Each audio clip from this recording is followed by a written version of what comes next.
Na verdade, eu me formei em Direito em 1962, perdão. E neste ano de 62 eu já vim para cá.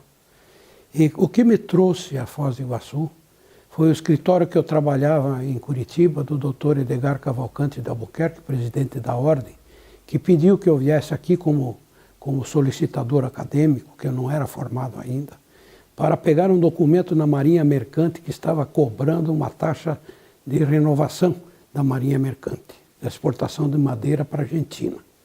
Eu vim para este fim, mas só foi possível a entrega desse documento após o encaminhamento no Rio de Janeiro, para a Marinha Mercante do Rio de Janeiro, e devolveu com autorização, enfim, com o que eu queria da certidão, da cobrança da renovação da Marinha Mercante.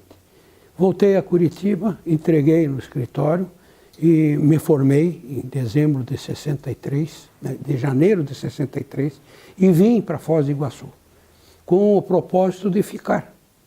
Ficar uns 5 anos, 10 anos, sei lá, eu vim. Gostei de Foz do Iguaçu. E, na verdade, estou aqui até hoje. A OAB era no Paraná, nacional e paranaense. Paranaense tinha a subseção de Cascavel. Subseção de Foz do Iguaçu. Foz do Iguaçu pertencia a Cascavel. Pois bem, eu fiz um movimento perante o Conselho Estadual da OAB para criar a subseção de Foz do Iguaçu. E fui exitoso na tarefa. Por quê? Quando eu cheguei, nós éramos em 4 advogados em Foz do Iguaçu. Eu fui o terceiro, porque o quarto, na verdade, era um professor de francês e de português no ginásio, que não advogava. Advogado era Antônio Ferreira Damião Neto, primeiro advogado de Foz do Iguaçu. O segundo, Ney Watson dos Santos, os 2 falecidos. E o terceiro, eu que cheguei aqui em 63 para ficar. Em janeiro de 63 para ficar. Estou aqui até hoje. E o Antônio Michon, que foi o quarto, que praticamente não advogava, era professor e não era um advogado militante. A subseção é uma garantia que o advogado tem de proteção. Era histórico, muito mais acentuadamente do que hoje, a irreverência dos delegados de polícia com relação ao advogado. Não, eu tenho um preso aqui, o senhor não vai falar com o preso. Quando a Constituição sempre assegurou o direito do acesso do advogado à pessoa que está presa. Então, é uma entidade, felizmente, graças a Deus, que sempre deu conta da sua função. Ela protege o advogado. A protege, sim. Então, os próprios delegados da época, quando eu cheguei aqui, o delegado era um coronel da Polícia Militar, pessoa muito correta, por sinal, diga-se de passagem, Coronel Bertassoni. Mas nunca nos incomodou. E o nosso movimento era porque qualquer reclamação que tivéssemos eventual de excessos policialescos, nós tínhamos que nos dirigir a Cascavel. Então, mas precisávamos um número mínimo de 15 advogados.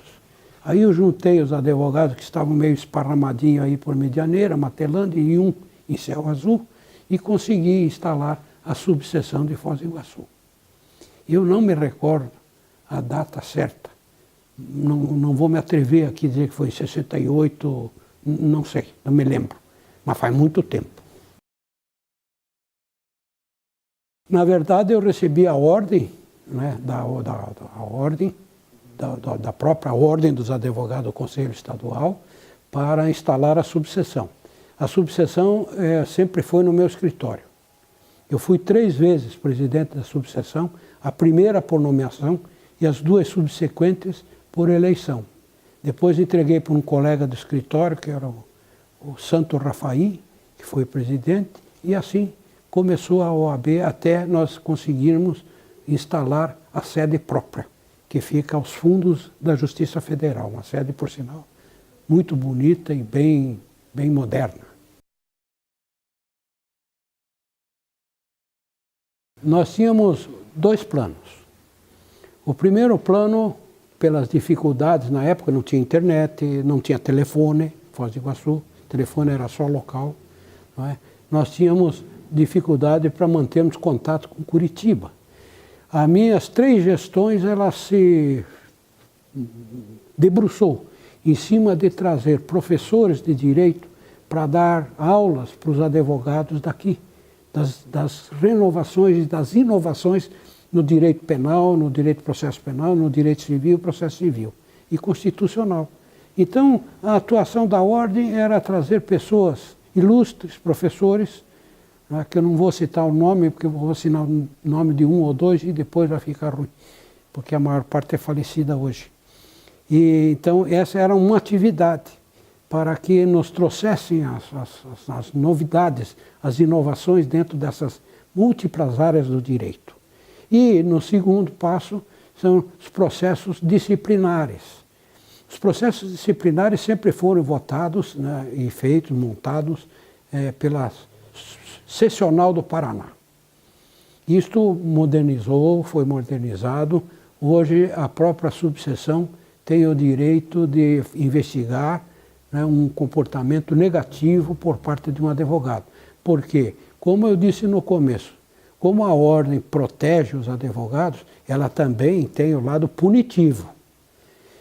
Infelizmente e desgraçadamente, tem advogados que não se comportam conforme a ética da advocacia e merecem punição. E quem pune é a ordem.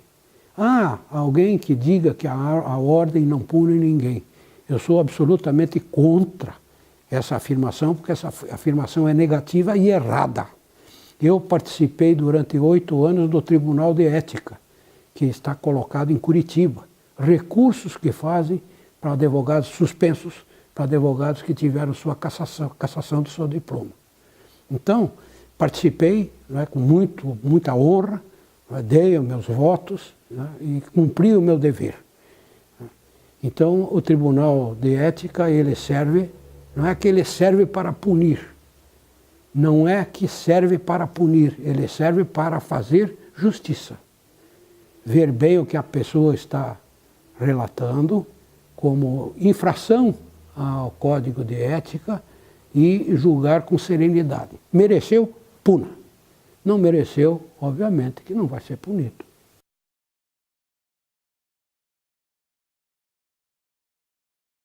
Com certeza absoluta. Com certeza absoluta. Tudo isso que vocês estão vendo de livros aqui atrás hoje, isso aí não há mais necessidade nenhuma. Ficou comida de traça. Porque, na verdade, a gente tem acesso a todas essas obras através da internet, das bibliotecas jurídicas, né, de fácil acesso, pela internet. Então, uma mudança, assim, relevante, importante, dinamizadora do direito. E já que eu falei de dinamizadora do direito, eu me obrigo a falar, né, que a justiça não se equipou como deveria. O direito constitucional da Constituição de 88, a Constituição Cidadã, deu muitos direitos aos cidadãos e não equipou o Poder Judiciário de juízes, de varas, de secretarias, enfim, oficiais de justiça, de escrivães, suficientes para arcar com o movimento gerado em razão dos direitos conferidos pela Constituição Cidadã de 88, que com todas as suas mudanças. Então, lastimavelmente, hoje se diz, com razão, que a justiça está muito demorada. E está, em todos os níveis, trabalhista, criminal, civil, estadual, federal, está, justiça demorada. Alguém já disse lá no passado que justiça que é tardia não é justiça, é injustiça. E eu endosso essa palavra. Mas a gente está vendo que o poder público está fazendo o possível para equipar o poder judiciário de novas varas cíveis e criminais para poder atender à real demanda existente.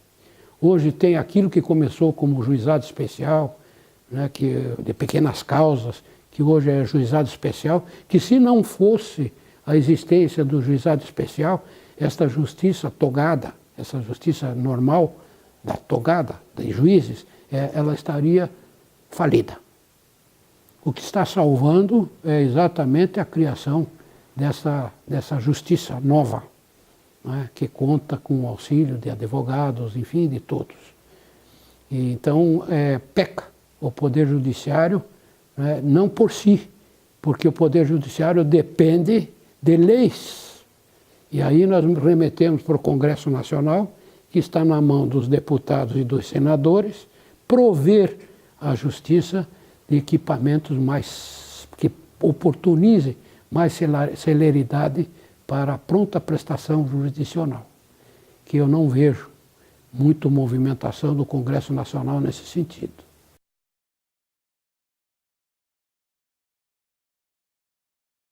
Muitas mudanças, e diga-se de passagem, boas. Boas e eu vou reservadamente vou dizer, e algumas mais ou menos. Boas por quê? Porque a busca sempre está atrás de uma prestação jurisdicional pronta, imediata. Coisa que não se vê, a não ser quando há uma campanha forte de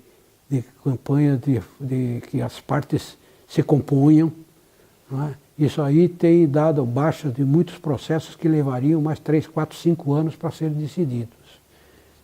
É a fase da composição. Isso tem sido bastante utilizado, porque à espera de uma sentença judicial favorável ou desfavorável, tanto faz, pode receber um recurso para o Tribunal do Paraná, pode receber um recurso, se for na Justiça Federal, para um Tribunal Regional Federal Porto Alegre, e do Paraná pode ir para Brasília, para o Superior Tribunal de Justiça, com recurso especial e um recurso extraordinário para o Supremo Tribunal Federal.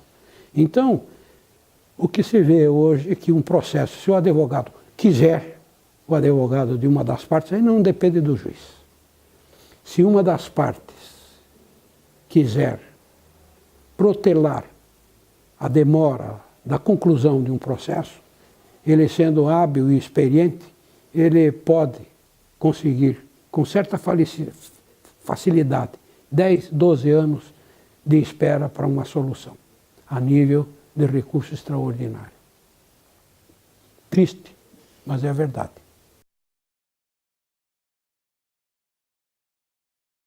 Eu sempre disse aos meus alunos, e os que vão ver essa entrevista vão lembrar, que vocês estão aqui, vocês sabem por quê? Ah, eu sei, porque eu quero ser advogado, eu sei, porque eu quero ser juiz, eu sei, porque eu quero ser promotor também, mas não foi essa a pergunta que eu fiz. Vocês estão fazendo um curso de direito, eu quero saber qual é o curso, o que vocês vão estudar. Ah, leis, né, professor? Leis, as leis estão na mão das leis, as leis que estão. Bom, eu disse, aluno meu nunca vai ser servo da lei. Aluno meu nunca vai ser servo da lei, porque as leis, e principalmente as leis brasileiras, né, ela é uma colcha de retalhos. O que vale dizer, a lei no Brasil, ela funciona para sempre. Só quando outra entra em vigor que daí revoga.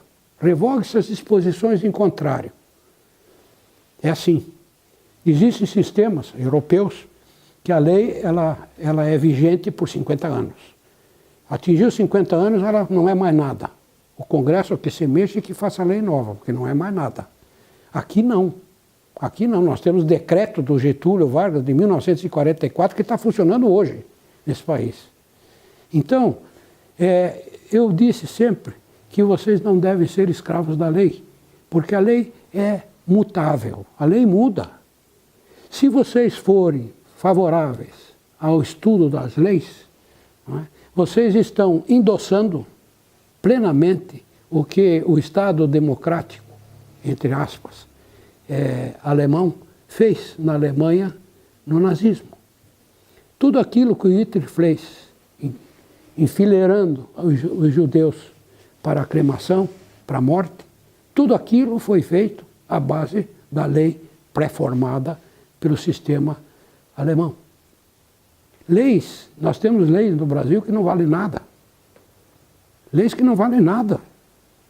E como é que nós vamos agora ser submissos a essas leis, que muitas vezes não sabemos nem que existe, daqui a pouco somos surpreendidos, que é uma citação de uma lei de 1938, quando eu nasci, que hoje estou com 76 anos. Impossível, difícil de trabalhar com isso. A internet hoje facilitou isso. A internet facilitou a consulta, mais rápida. Pois bem, por quê? Porque lei é mutável. Ontem ela era boa, ontem não era boa, foi mudada, lei muda. Ela é revogada, ou derrogada, modificada parcialmente. E o direito, que é o curso que vocês estão fazendo, eu quero afirmar que o direito não muda. O direito é imutável. O ser humano tem o direito. Direito do quê? De viver. Direito do quê? De contrair casamento. Direito de ter patrimônio. Direito de contratar. Enfim, são direitos naturais do ser humano, que são regrados por lei, mas o direito fala mais forte do que a lei. No Brasil nós não temos pena de morte, com uma exceção dos militares em guerra. Nós não temos pena de morte. E nós combatemos a pena de morte. Por quê? Porque a pena de morte, ela foi criada historicamente para os poderosos permanecerem no poder. Eu tenho inimigos no poder, então vou punir os inimigos, matar. É a maneira mais fácil de acabar com os inimigos. Foi assim que surgiu. E no direito romano eu mostro muito essa faceta triste do direito escrito, direito feito pelo homem. O nosso direito, ele vem, né, com o homem. Esse homem nasceu, né, tem sistemas que dizem assim, nasceu perfeito, então ele tem direito, espanhol. O Brasil nasceu. Se nasceu perfeito ou sem braço, ou seja o que for, ele é ser humano. Ele tem direito à vida. Acabou. Acabou. Obviamente que eu estou transmitindo aqui uma noção forte, que nós somos contra, né, a pena de morte e somos absolutamente contra, né, a lei do aborto, que hoje a dona Dilma está fazendo força para incluir no sistema a autorização do aborto. O aborto, num último sentido, que já é permitido, é se produto de estupro, obviamente, seria um filho indesejável, aí é uma questão toda especial, que merece uma atenção também toda especial. O anencéfalo, né, que hoje já está até decidido pela corte mais alta desse país, que é uma pessoa que não vai se desenvolver, porque não há na história do mundo um anencéfalo de 3 anos, de 4 anos, de 5 anos, de 8 anos, de 10 anos, porque não passa dos 3 meses, 4 meses, 5 meses, e uma exceção que durou 1 ano, uma exceção, mas sem cérebro não vive, né? Então somos contra.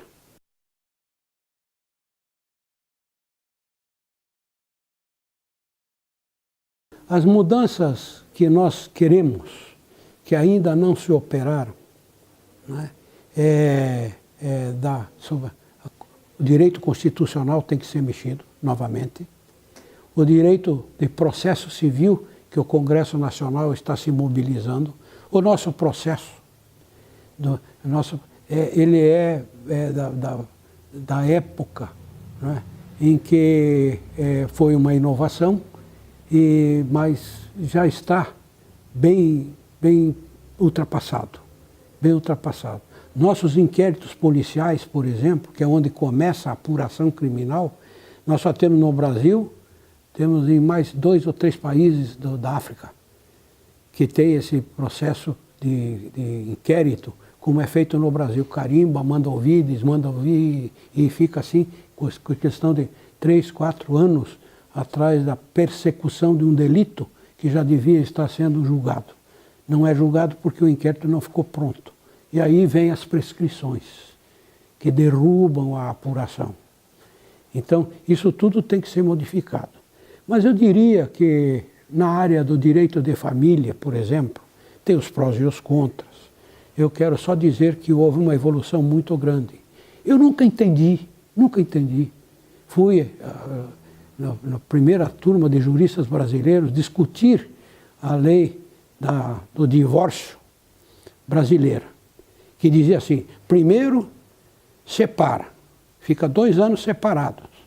Se 2 anos separados não voltarem ao convívio do casamento, daí poderá ser transformado em divórcio. Quer dizer, era pura e simplesmente um sacrifício. Eu acredito, eu sou casado com a mesma mulher e vou fazer 50 anos de casado, então eu não tenho esse problema. Mas deve ser muito complicado viver um dia, ou um mês, ou um ano, ou 2 anos com uma mulher que você odeia. E a lei dizia isso. Não, separa, mas desvincula a sociedade conjugal, mas continua um casal. Só pode casar de novo pela morte ou pelo divórcio. Então, isso acabou. Hoje, o divórcio é feito através do juiz, processo de divórcio, se tiver filhos menores, ou faz por escritura pública. No cartório do seu Pinheiro ou no cartório do seu Saliné, vai lá o casal por escritura pública, se não tiver filhos, divide os bens, faz tudo o que tiver que fazer, assina e sai divorciado. Não precisa juiz, não precisa promotor, não precisa coisa nenhuma. Isso foi um avanço muito grande e formidável. Por que eu digo formidável? Porque eu me ponho na situação, e já vi muito isso, 50 anos de atividade no direito de família, e a pessoa ter que aturar a outra. A lei determinava que separados, de fato, mas são casados. Mas são casados por quê? Porque a lei... Tanto é que em Paris, na Itália, em Roma, quando nós fomos, os juristas brasileiros, debater a lei do divórcio, nos perguntaram por que o Brasil inseriu primeiro um estágio de separação para depois ir para o divórcio. Um olhou para o outro, nós éramos em 40, e nós não sabíamos responder. Quando um atrevido, que fui eu, disse, foi pressão da Igreja Católica Apostólica Romana. Porque foi. Não tenho nada contra a Igreja Católica Apostólica Romana, mas a inserção no sistema, quando o Nelson Carneiro pretendia implantar o divórcio no Brasil, foi através da Confederação Nacional dos Bispos, né, que inseriram a separação experimental. Isso para o padre pode ser uma coisa interessante, mas para o casal é uma coisa muito desinteressante que nunca funcionou.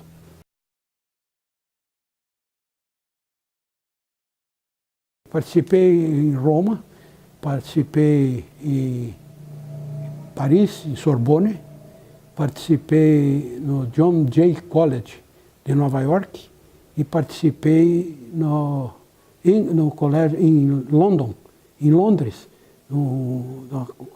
chama-se o Colégio do Rei, e não é da Rainha, porque é bem antigo, né?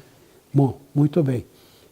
Direito comparado, né, é interessante porque a gente busca na comparação evoluções, obviamente. Evoluções que para alguns podem ser evoluções, outros não. Eu não vou censurar, porque eu não sou ninguém para censurar, não é? Mas vocês sabem que a sociedade brasileira está, né, meio que atônita, meio que rejeitando, né, o casamento homossexual. Isso é só conversar com pessoas na rua, né, entrevistas jornalísticas, que vai ver que há muita rejeição com relação a isso. Eu não estou censurando, mas estou fazendo uma análise de fato. A união homossexual no Brasil está valendo.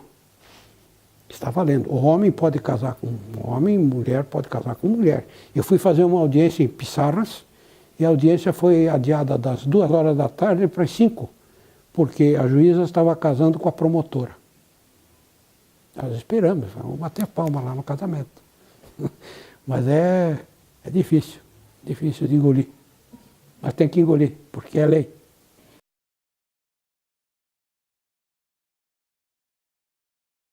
O fórum que tinha em Foz do Iguaçu, por sinal muito bom, com a construção sólida, é onde é a associação comercial, aqui na frente do meu escritório. Por isso que o meu escritório é aqui.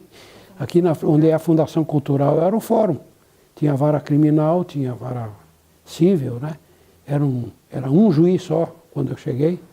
Depois foram abertas 2 varas, uma vara civil e uma criminal. E hoje nós temos 4 cíveis, 4 criminais e 2 dos feitos da Fazenda Pública e 2 dos feitos da família.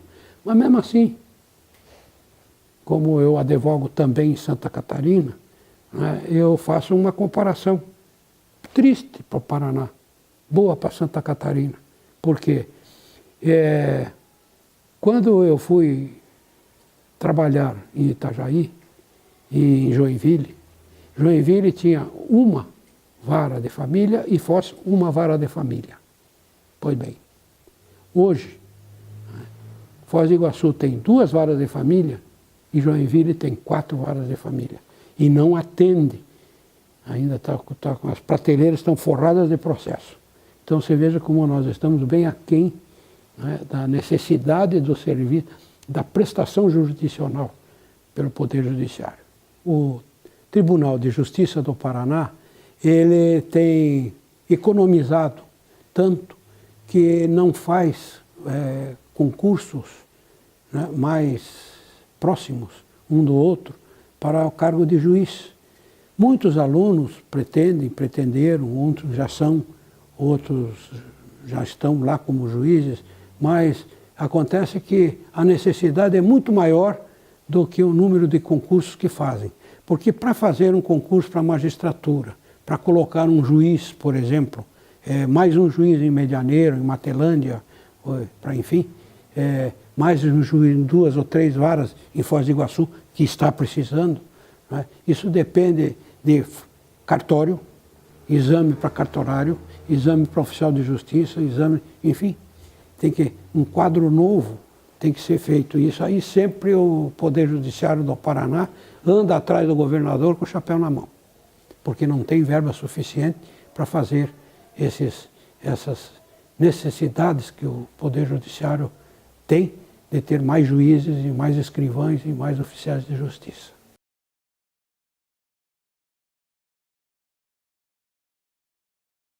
Era um juiz só, Dr. Leandro Freitas de Oliveira, era um promotor só, que era o Dr. Saulo Ferreira, a quem eu tive a honra de ser substituto, promotor substituto por 5 anos. Né? Era aqui na frente, a rua era de terra, né? A porta do escritório não era virada para frente por causa da poeira, era virada para esse corredor do lado, em razão da poeira que tinha aqui. Então, era um juiz, um promotor, né? E 3 advogados militantes. Depois vieram outros novamente. Então, era tranquila. Eu posso dizer que era uma advocacia bem tranquila. Hoje complicou. Por quê? Complicou, porque eu entro com o processo de ter um interesse hoje. Esse processo vai para a distribuição, vai para o juiz e ele vai ser despachado. Quando nós tínhamos aqui no mesmo dia. Entrava, a gente pegava, o advogado pegava o despacho do juiz, RA CITES, para começar um processo civil. Hoje, para pegar um RA CITES, tem que esperar pelo menos, né, sem exagero, 15 dias. 15 dias. Marcação de audiências, as pautas todas cheias. O juiz hoje que está marcando a audiência para novembro. Pois é. Então, começa por a primeira audiência, que depois vai para recurso estadual, depois vai para recurso de Brasília. E aí é aquela história que eu contei. Fica uma via sacris interminável. Sim, eu tive a honra de ser escolhido. Eu fui ali para ver a data, mas não me lembro. Já faz, acho que uns 10 anos. Em 2002, eu concorri ao cargo de ministro do Superior Tribunal de Justiça.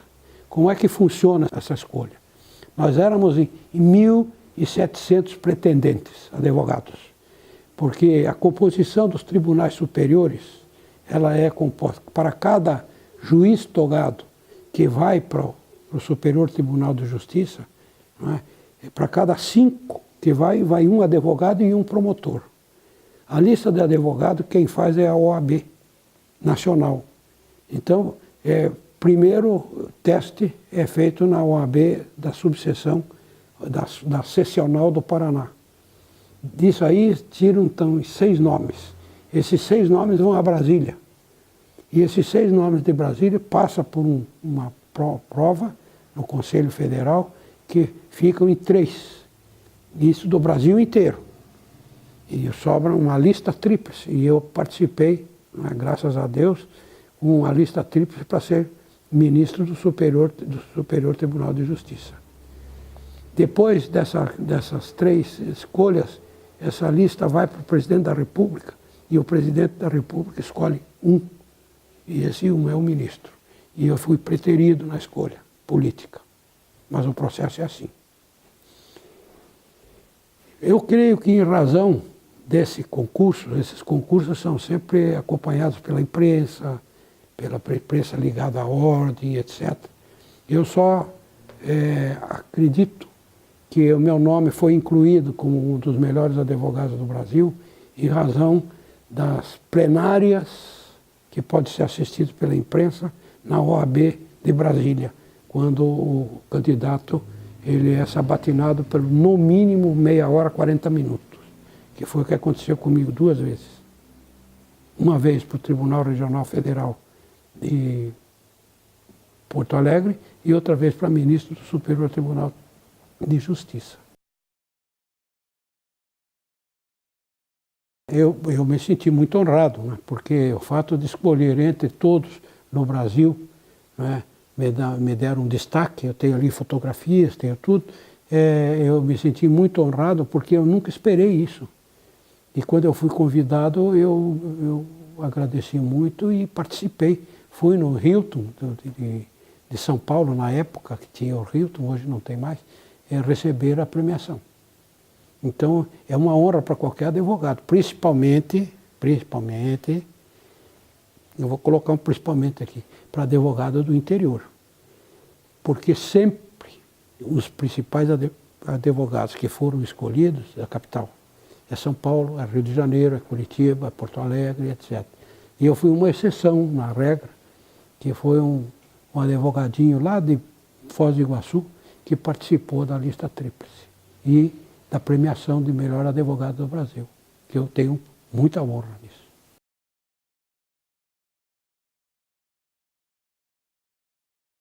Veja bem, na época de decidir, não é, eu era muito ligado, com 17 anos de idade, eu era totalmente ligado à aviação civil. Aviação civil, curso de pilotagem, fiz, terminei com 17 anos. Eu, para ir ao aeroporto do Bacaxiri com o carro do meu pai, eu não podia porque não tinha carteira. Em compensação, lá eu pegava um avião, saía, andava por cima de Curitiba, ia para Paranaguá, ia para São Paulo, ia para Santos, pilotando, com 17 anos. E até hoje pode. Né? Então, eu tinha uma tendência de ficar na aviação. Mas lá dentro eu queria fazer um curso de Direito. E fiz o vestibular na Universidade Federal do Paraná e, graças a Deus, no primeiro vestibular eu passei. Passei, fiz o primeiro ano, fiz o segundo ano, fiz o terceiro ano. No terceiro ano, eu muito entusiasmado com a aviação, né, que já era auxiliar de instrutor de pilotagem. Então eu tinha um credenciamento do Serviço da Aviação Civil para dar instrução de pilotagem. Então eu estava enfronhado na aviação. E aí eu falei para o meu pai que eu ia parar um pouco de estudar o direito e ia continuar na aviação, que é aquilo que eu estava me dando muito bem. E o meu pai, não esqueço nunca, ele pediu, disse, filho, eu vou te pedir só uma coisa. termine o curso de Direito, são mais 2 anos, depois você escolhe o teu rumo. E eu aceitei e cumpri. Terminei o Direito e estou aqui hoje, advogando. Fundei o Aeroclube de Foz do Iguaçu. Consegui Jango Goulart, presidente, vice-presidente, meio presidente, aquele rolo com Jango Goulart, esteve em Foz do Iguaçu, e eu pedi a ele, né, que ele nos desse um avião para formar o Aeroclube de Foz do Iguaçu. E ele mandou o avião, um Paulistinha, AJA, haja peito para voar naquilo. Não, está funcionando até hoje. Está funcionando. A pista é em Santa Terezinha. Nós operávamos aqui na pista onde hoje é o Gresf.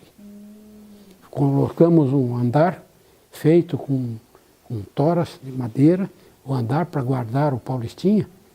E, obviamente, em razão de ser um presente do presidente, nós colocamos hangar Jango. E no primeiro de abril de 64, a primeira coisa que fizeram foi derrubar o hangar. Tivemos que tirar direito, ligeiro o avião lá de dentro para não ir os pedaços. Ficou em Cascavel e voltou para o DAC, Departamento de Aviação Civil. Esse aviãozinho.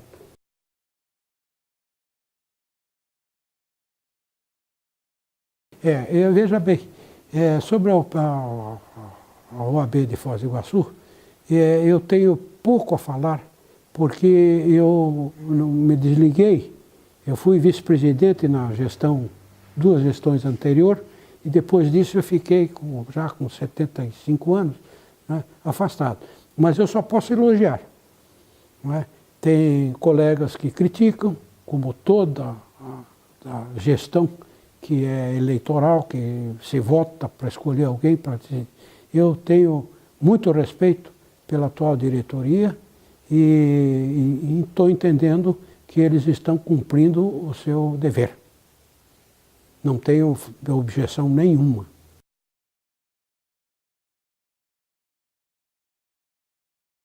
Já falei isso a nível de Tribunal de Justiça do Paraná, Tribunal de Justiça de Santa Catarina, Superior Tribunal de Justiça de Brasília.